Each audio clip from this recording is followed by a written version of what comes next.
She graduated in May of 2005, and 3 weeks later, he killed her. If you put the pieces together, it looks like she was breaking up with him, that they were in the throes of breaking up at that time, just if you fit all the conversations that happened that day with her and her friends, and then what eventually happened. The night before this happened, and then in the early hours of that next day, of the day it happened, she and I actually traded several emails back and forth. And with the information that came later about what really happened, I look back at those emails, and I don't think, knowing what I knew then, that I would have acted on them. But knowing what I know today, I would have acted on them. I would have seen through them.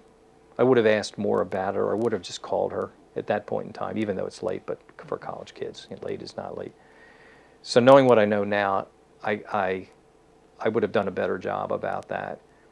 But I honestly think there are a lot of people who've had this happen or know about our story that are now on the alert, and they know how to take little fractional pieces of warning signs and build them into a potential bad story, and they act on things. I'm proud of all of us for taking a tragedy that would probably ruin most people. I mean, they would just withdraw and live in a cave, or I don't know what they would do. I don't know. We haven't thought about that, about doing that, I mean.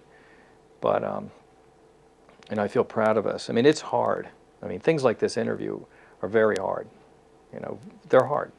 Once we get into it, we're rolling, but these things are, I know Michelle specifically, I mean, the level of dread is incredible. So, but the real benefit of doing what we do is when once in a while you'll get an email. Once in a while, I gave a talk at my daughter's college in April, and someone came up to us afterwards and said, I heard you speak here 2 years ago. Talk about warning signs, talk about your daughter. Well, I was dating a guy at that time, and a lot of what you were talking about was happening to me at that time, and it's because of your talk I got out of that relationship.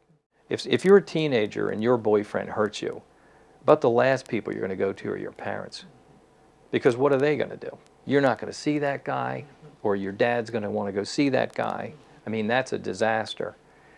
If your boyfriend hurts you, you're not going to go to the police. This is your boyfriend.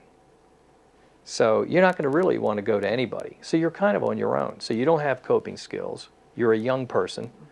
I mean, you got a real nightmare on your hands with this type of thing. And it just gets worse. I mean, it's not going to be like a few bad times and then it just stops.